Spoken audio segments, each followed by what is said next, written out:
सभी विद्यार्थियों का पुनः स्वागत है आपके अपने इस YouTube चैनल में। और हमारी जो आज की कक्षा है वह उसी क्रम में है जिस क्रम में हम छायावादी कवियों का काव्य पढ़ रहे थे। छायावादी कवियों के काव्य के अंतर्गत हमने प्रसाद का काव्य पढ़ लिया था।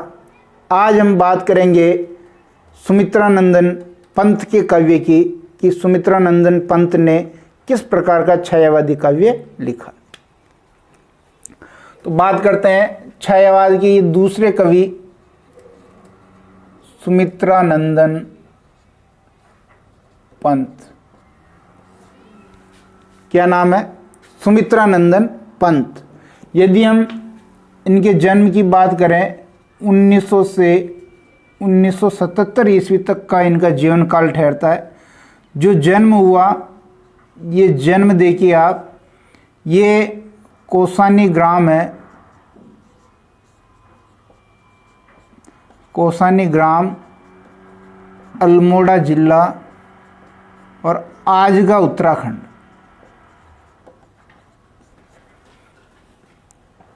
यानी हम कह सकते हैं यहाँ प्रकृति का रम्य वातावरण है, प्रकृति का रम्य वातावरण। इसलिए सुमित्रानंदन पंत का जन्म जो है ये प्रकृति की गोद में हुआ।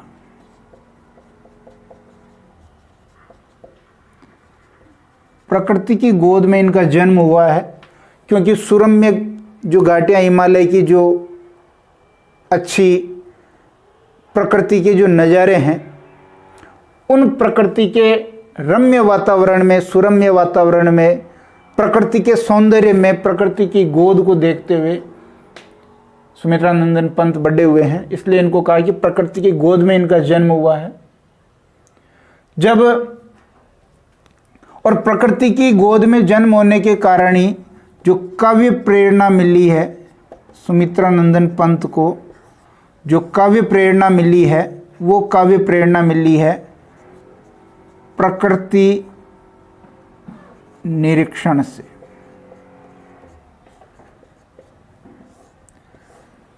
प्रकृति निरीक्षण से जो है पंत जी को काव्य प्रेरणा मिली है। काव्य लिखने का जो है यहाँ से इनको जो है पता चला, क्योंकि इनका जो लालन पालन बड़ा जो ये बड़े हुए हैं, ये प्रकृति की उस छटा को, प्रकृति के सौंदर्य को देखते ही हुए हैं।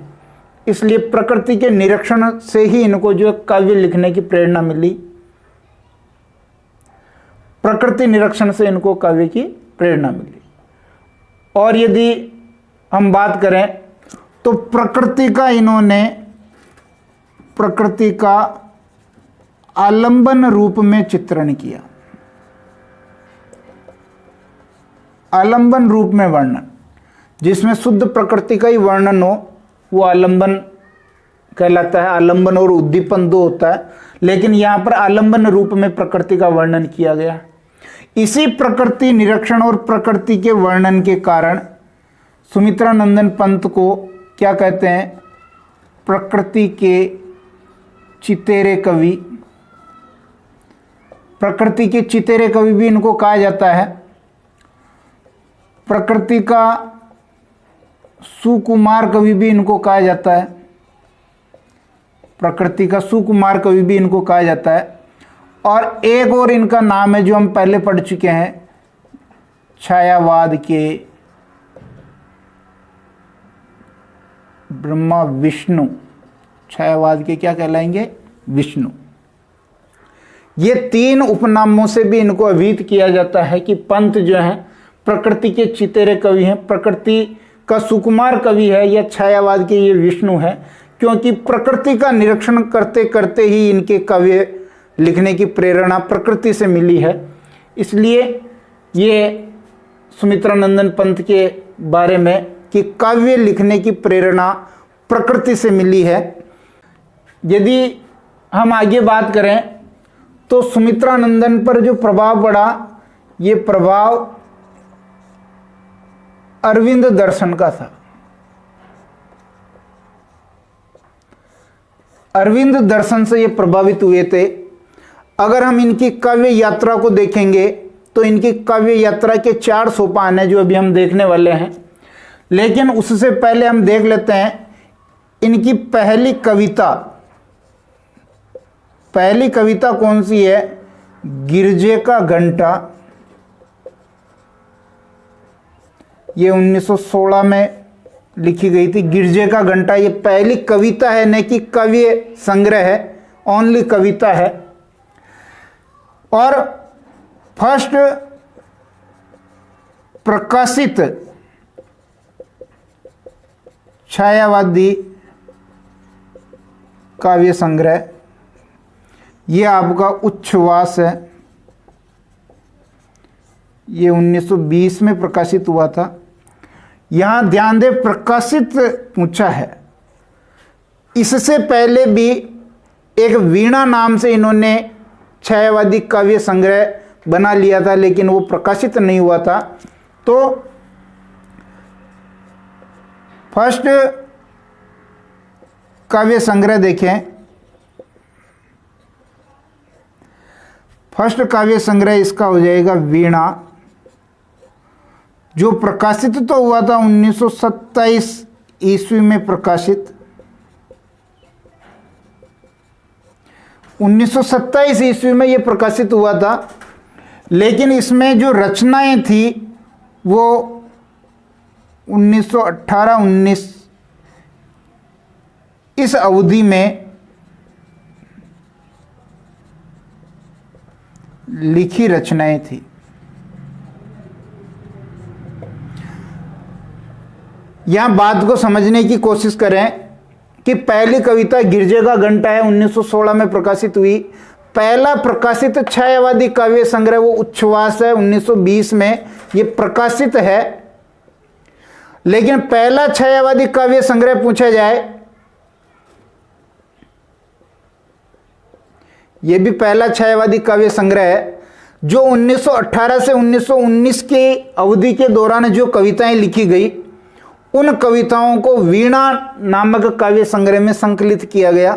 लेकिन ये प्रकाशित 1927 में हुआ, इसलिए प्रकाशन वर्ष के हिसाब से पहला काव्य संग्रह उच्छ्वास है। लेकिन अगर कविताओं के क्रम के हिसाब से देखें तो वीणा है, जिसका प्रकाशन 1927 ईस्वी में हुआ। अब इसके बाद जो पंत जी का जो काव्य लिखा गया, उस काव्य के क्या चरण रहे, पंत जी के काव्य की यात्रा कहां कहां से होके गुजरी, इसके बारे में हम अभी बात करेंगे।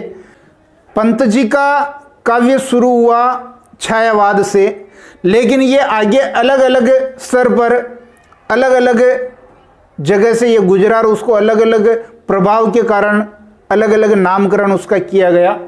अगर हम पंत जी की काव्य यात्रा या सोपान देखें या चरण देखें तो इसके 4 चरण निकलते हैं। 4 चरण इसके निकलते हैं पंत जी की काव्य यात्रा के।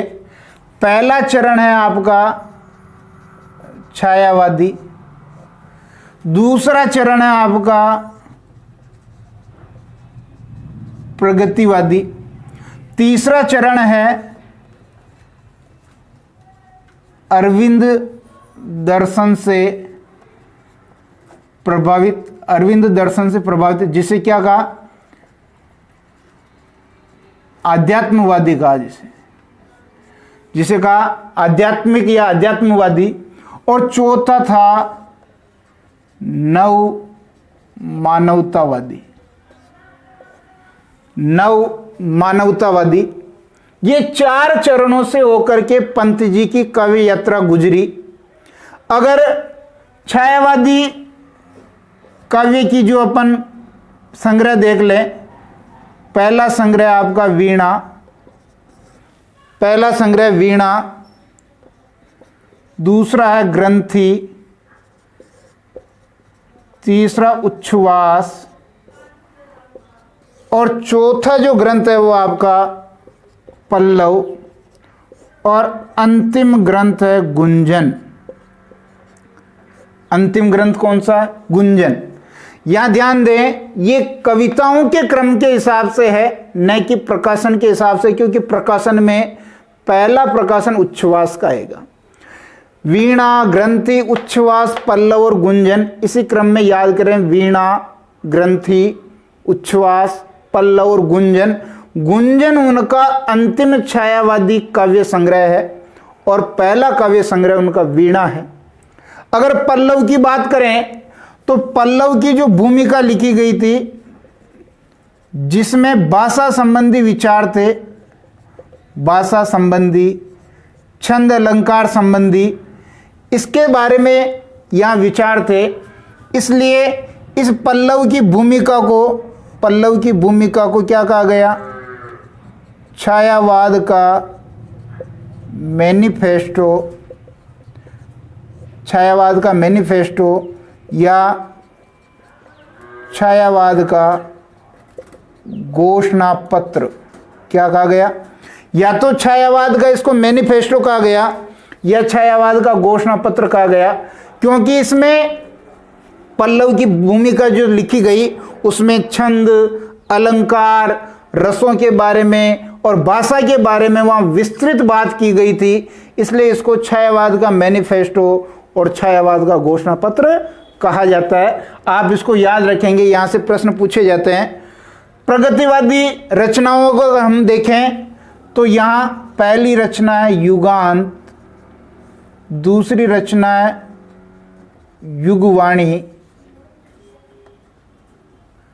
युगवाणी और तीसरी रचना है ग्राम्य। तीसरी रचना कौन सी है? ग्राम्य। ये प्रगतिवादी भाव को लेकर के लिखे गए काव्य संग्रह हैं। अरविंद दर्शन से देखें तो पहली है स्वर्ण किरण, दूसरी है स्वर्ण धूलि, तीसरी है उत्तरा और चौथी है कला और बूढ़ा चांद। कला और बूढ़ा चांद। ये देखिए, अरविंद दर्शन से भी प्रभावित कुछ रचनाएं हैं जिनको आध्यात्मवादी कहा गया। स्वर्ण किरण है, स्वर्ण धूलि है, उत्तरा है, कला और बूढ़ा चांद है। ये जो कला और बूढ़ा चांद है, इस पर इनको साहित्य अकादमी पुरस्कार दिया गया।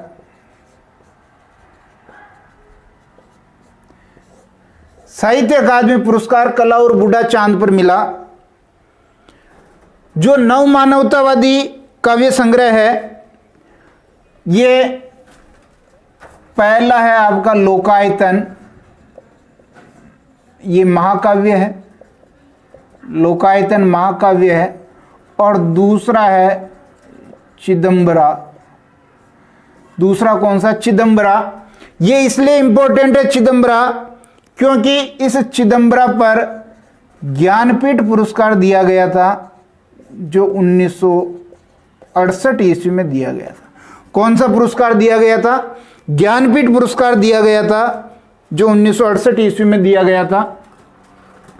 अगर मुख्य रूप से देखें तो ये पंत जी की काव्य यात्रा के सोपान है, ये चरण है।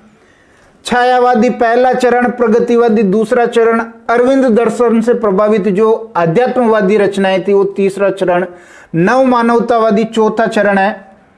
यहां पर बात करेंगे छायावादी वीणा, ग्रंथि, उच्छ्वास, पल्लव, गुंजन। और पल्लव की भूमिका में छायावाद से संबंधित छंदों के बारे में, अलंकारों के बारे में, भाषा के बारे में बात की गई, इसलिए इसको कहा गया छायावाद का मैनिफेस्टो या छायावाद का घोषणा पत्र। इसी प्रकार प्रगतिवादी जो काव्य है युगांत, युगवाणी, ग्राम्य, प्रगतिवाद के बारे में आगे पढ़ेंगे कि प्रगतिवादी भाव वो है जिसमें समाज चाहता है कि दो वर्ग नहीं रहें, अमीर गरीब नहीं रहें, सब एक हो जाएं, सभी जितने भी संसाधन हैं उन पर सबका बराबर अधिकार हो। ऐसा भाव जो है प्रगतिवादी काव्य का रहा है। और अरविंद दर्शन से प्रभावित जो आध्यात्मवादी रचनाएं हैं वो स्वर्ण किरण, स्वर्ण धूलि, उत्तरा, कला और बूढ़ा चांद, इस पर साहित्य अकादमी पुरस्कार मिला। नव मानवतावादी में लोकायतन जो महाकाव्य है, और चिदंबरा जिस पर ज्ञानपीठ पुरस्कार मिला 1968 ईस्वी में। ये पंत जी के काव्य यात्रा के चरण हैं, इनको हमने समझने की कोशिश की, और ये पंत जी की प्रमुख प्रमुख रचनाएं और उनके काव्य संग्रह हैं। आशा करता हूँ ये वीडियो आपको जरूर पसंद आया होगा। अब हम छायावाद के 2 कवियों का अध्ययन कर चुके हैं। अगले वीडियो में हम लेकर के आएंगे कवि सूर्यकांत त्रिपाठी निराला जी के काव्य को, और उसके बाद हम लेकर के आएंगे महादेवी वर्मा के काव्य को। तब तक आप इनको दोहराते रहिए, पढ़ते रहिए, और अगर आपको वीडियो पसंद आता है तो आप इसको शेयर और लाइक करना जरूर शुरू कर दीजिए। धन्यवाद।